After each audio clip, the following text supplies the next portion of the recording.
All right, let's dive into the final, incredible chapter of Paul's journey to Rome.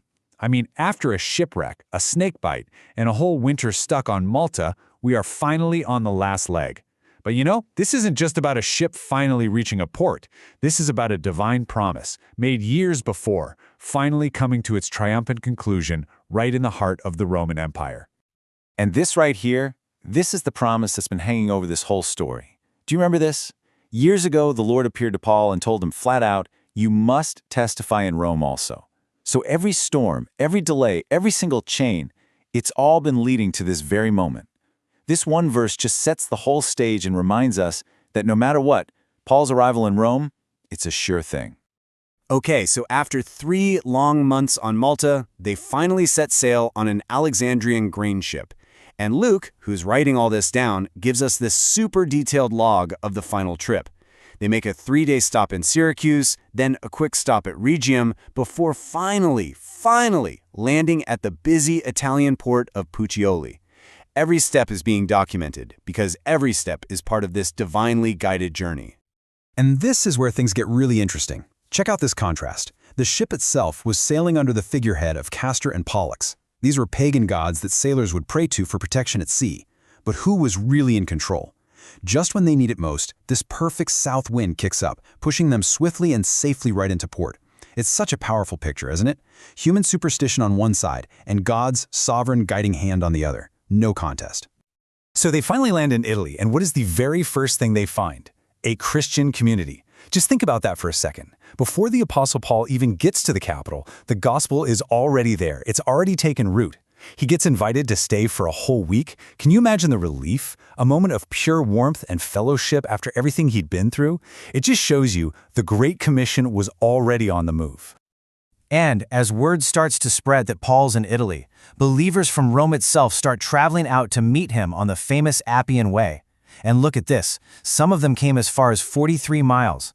That's a multi-day journey on foot, folks, just to welcome a prisoner. This was not some casual greeting. This was a massive act of love and respect for a man most of them had only ever known through his letters.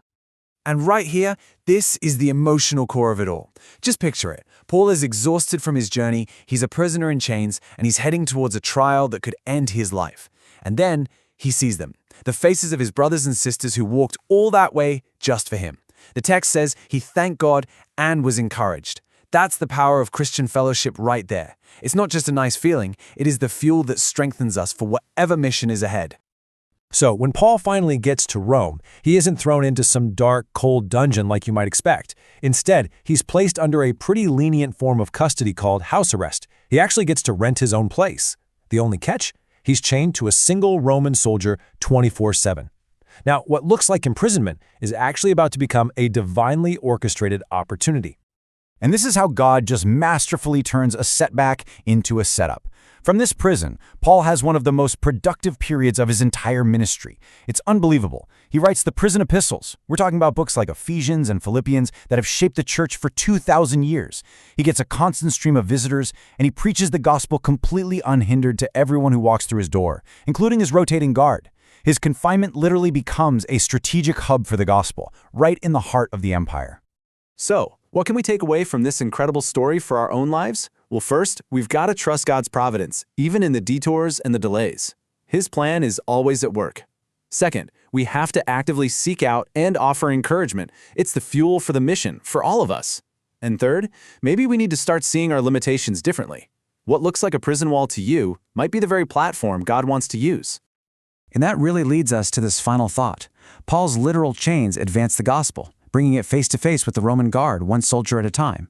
So the question for you and for me is this: what chains, what limitations, what challenges, what circumstances in your own life could God be using right now to advance a greater mission that you might not even be able to see yet?